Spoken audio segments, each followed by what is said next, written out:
नमस्कार मित्रों, आपके YouTube चैनल में स्वागत है। आज हम आपको बताएंगे कि किस तरह साईं बाबा जिंदा थे तब भी और शरीर को त्याग करने के बाद भी वह अपने भक्त की मदद करते रहे। श्री नारायण मूर्तिराम जानी जी श्री साईं बाबा के अनन्य भक्त थे। वह नासिक में रहते थे। जब बाबा दिलधारी थे तब नारायण राव जी को दो पर्व अवसरों पर उन्हें दर्शन करने को मिलता था। जानी जी का भाग्य इतना अच्छा था कि उन्हें न केवल श्री साईं बाबा का सत्संग मिला बल्कि श्री गुरुदेव बाबा, इंदौर के श्री महाराज माधवराव जैसे पवित्र जैसे लोगों से, बल्कि श्री गुरुदेव बाबा, श्री वली बाबा, इंदौर के श्री माधवनाथ महाराज के पत्यस जैसे लोगों का सत्संग का अवसर भी मिला। ये सभी लोग उनके घर में भी रह चुके थे, लेकिन जानी जी तो साईं बाबा के एक पक्के भक्त बन गए थे। जब जानी जी पहली बार साईं बाबा से मिलने आए तब वह रामचंद्र मानव मोदक के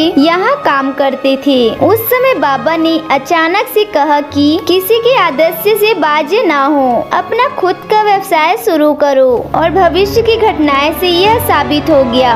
जानी जी ने अपनी नौकरी छोड़ दी और नासिक ने आनंद नाम के आश्रम का भोजनालय खोल लिया, भोजनालय शुरू किया। उनकी कड़ी मेहनत और प्रयासों से वह प्रसिद्ध आश्रम बन गया। इन सभी घटनाओं की वजह के कारण यह बाबा में उनका विश्वास बढ़ गया और वह बाबा के अनन्य भक्त बन गए। बाबा जी के आशीर्वाद से वह आश्रम अच्छे से चलने लगा। जानी जी के घर में बहुत से नौकर थे और यहाँ तक कि उनके पास बड़ी बड़ी गाड़ियाँ भी थी। जो भी नासिक की यात्रा करने आते तो उन लोगों को भी अपने भोजनालय व छात्रावास के माध्यम से भोजन और शरण सेवा प्रदान करते थे। नारायण राव जी के समय से पहले ही मृत्यु हो गई। उस समय उनके बच्चे छोटे थे और भोजनालय नहीं चला सकते थे। वे आनंद आश्रम की देखभाल भी नहीं कर सकते थे, इसीलिए परिवार के लोगों को मुश्किलों का सामना करना पड़ा। नासिक में जहां उन्होंने हजारों व्यक्तियों को भोजन और आश्रम दिया था, उसी शहर में उनके परिवार को बिना भोजन के कई दिनों से रहना पड़ता था। जैसे ही उनकी गरीबी आई वैसे ही दोस्तों और रिश्तेदारों ने भी उनसे मुंह फेर लिया।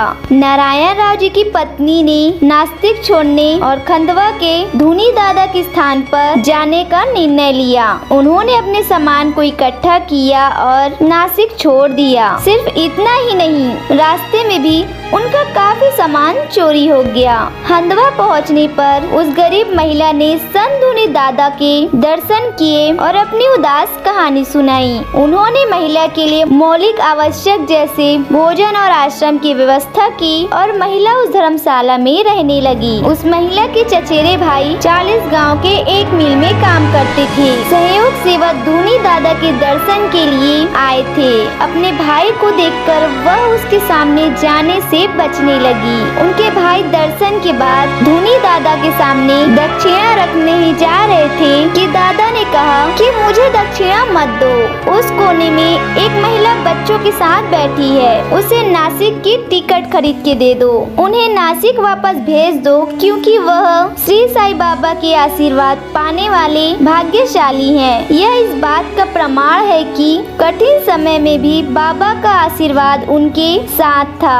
नारायण राव जी की पत्नी अब शांति से रहने लगी। उनकी आर्थिक स्थिति तो नहीं बदली, लेकिन उनकी मानसिक स्थिति में काफी सुधार आ गया। अब उस महिला ने जीवन की परेशानियों का सामना करने के लिए साहस प्राप्त कर लिया था और उन्हें पूरा विश्वास था कि उनके सद्गुरु उनके साथ है। कई दिन बीतने के बाद नारायण राव जी की पत्नी अपने परिवार के साथ नासिक से पूना चली गई। वह पूना में बाबू गेनू चौक की एक जगह में रहने लगी। उन्हें कुछ काम मिल गया, कुछ स्थानों पर खाना पकाने का और कुछ स्थानों पर एक नस का, और इस प्रकार उन्होंने कुछ पैसे कमाने के लिए शुरू कर दिया। जब महिला के पास कुछ पैसे इकट्ठे हुए तो उस पैसे से उन्होंने एक छोटा सा ढाबा खोला।